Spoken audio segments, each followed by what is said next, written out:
Bonjour, c'est Ousmane et aujourd'hui je vais vous montrer comment bien dessiner un joli tableau de variation comme ça avec le logiciel ScienceWord de Learning 6.5. Faire un tableau de variation comme ce que vous voyez ici sur mon écran, voilà. Je peux le prendre et l'amener où je veux bien sûr avec sans pourtant que les valeurs ou les données changent de place. C'est simple et très pratique avec des logiciels ScienceWord de Learning 6.5. Alors la démarche elle est simple. Je viens sur mon document ScienceWord ici et en bas de l'écran vous pouvez constater le petit rectangle ici. Je prends le petit rectangle et je dessine le bordure de mon tableau. Voilà.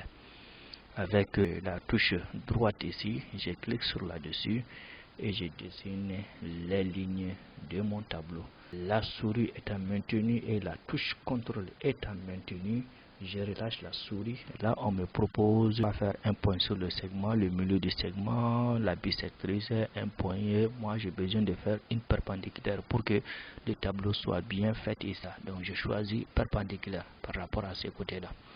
Voilà, facilement comme ça, je fais les deux lignes de mon tableau. Toujours la touche contrôle étant appuyée avant de laisser la souris. Pour les lignes étant faites ici, j'ai besoin maintenant de faire les colonnes. Comme vous pouvez le constater, mon tableau a 5 colonnes. Pour cela, je viens sur une de ces lignes. J'ai choisi par exemple celle qui est ici au milieu.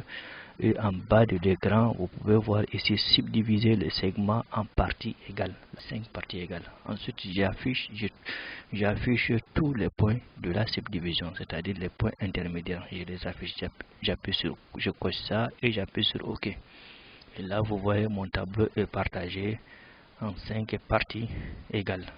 À l'aide de ça, je peux toujours faire des droites intermédiaires pour partager mon tableau en des colonnes. Toujours la touche contrôle appuyée avant de laisser la souris pour avoir des perpendiculaires.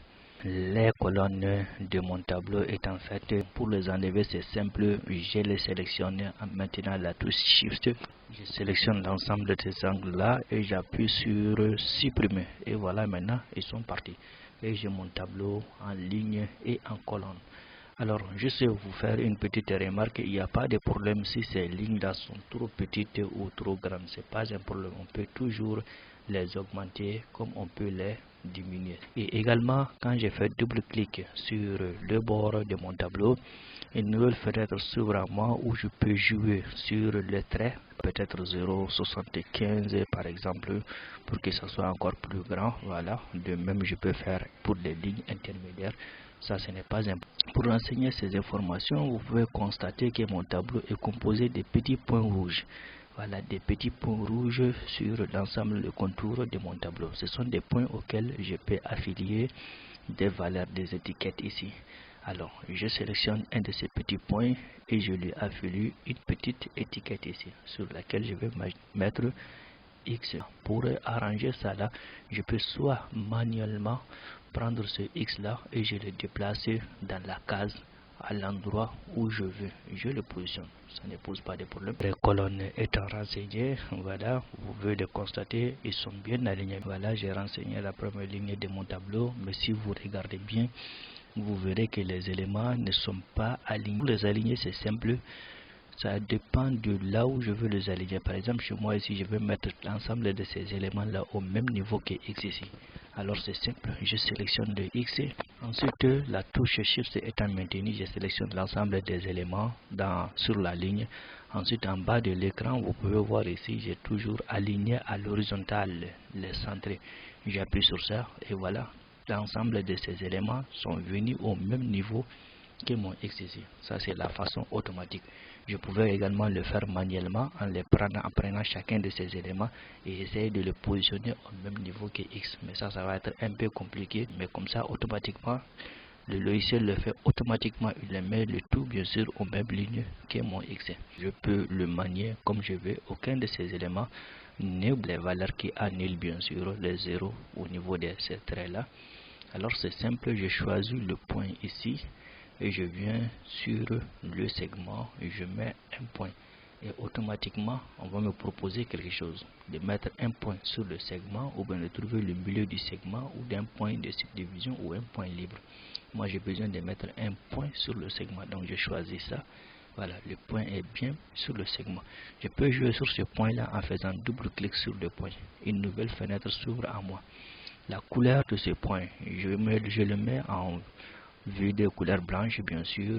L'épaisseur de ce point, je choisis par exemple 2 pour que ce soit un peu gros. Voilà, le remplissage de ce point, je choisis qu'il n'y a pas de remplissage parce qu'en fait, c'est un point que je veux remplacer par le 0, quoi, en fait. La taille de ce point, on me propose à 0, et quelques. Moi, je le transforme à 1 mm.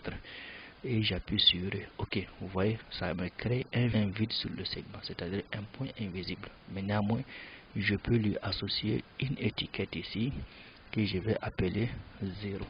Je peux sélectionner le point, sélectionner l'étiquette 0 et les aligner verticales et horizontales. Vous voyez, et là, le 0 est venu juste au centre. Je fais la même chose pour les autres côtés. Voilà, les zéros sont bien visibles sur les segments, c'est-à-dire des zéros qui annulent la fonction. Maintenant, si je veux mettre ceci là au même niveau que ma dérivée f ici, je fais la même procédure, c'est-à-dire sélectionner l'ensemble de ces zéros et sélectionner f'. Ensuite, en bas ici, vous voyez aligné à l'horizontale. Et voilà, j'ai mon f' qui est au même niveau, bien sûr, que mes 0. Maintenant, il me reste à mettre les signes, voilà, les signes de ma dérivée dans la partie, voilà, sur la deuxième ligne ici. Alors, je procède par la même chose, je choisis un point et je lui ajoute une étiquette, signe moins ici.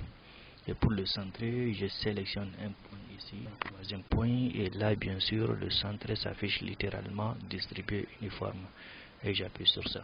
Voilà, je fais de même pour les 3 autres. Les signes sont bien notés ici dans le tableau. Maintenant, pour les aligner au même niveau que ma dérivée f' ou le 0 ici, c'est simple. Je sélectionne en premier lieu f' et je sélectionne l'ensemble des signes. La touche Shift est à mettre. Ensuite, je fais un alignement horizontal. Et vous voyez, l'ensemble est venu au même niveau que ma fonction f. L'ensemble de mes limites étant saisies, c'est simple. Je peux les sélectionner et également les aligner au même niveau. Je les aligne au même niveau. Je les aligne au même niveau. Mes limites étant renseignées, il ne reste plus que à faire les orientations vers les limites.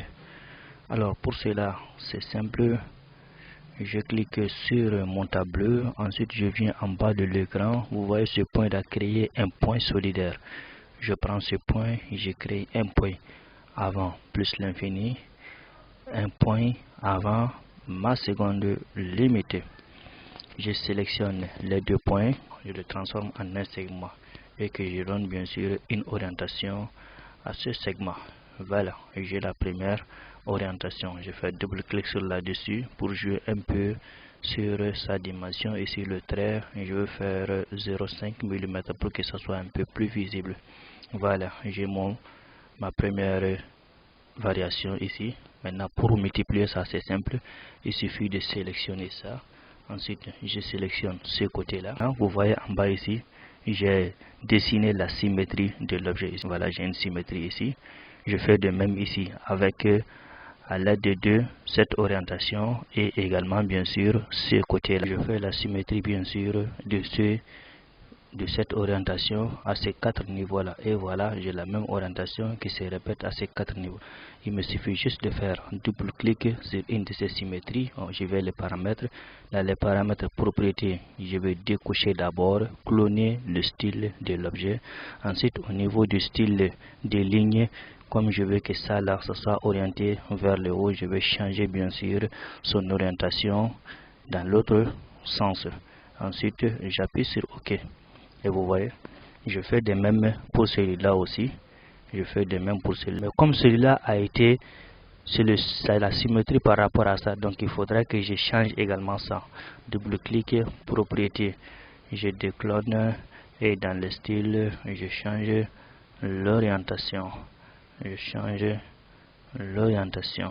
et j'appuie sur OK. Et voilà, mon tableau est fait. Je peux le déplacer n'importe comment. Si je fais clic droit de la souris, je peux insérer ça bien sûr dans le test. Là, ça devient comme un test et je peux faire des écritures sans pourtant être gêné. C'est magnifique avec Science World et c'est facile. Merci de m'avoir suivi et à la prochaine pour une autre vidéo sur le logiciel Science World de Learning 6.5.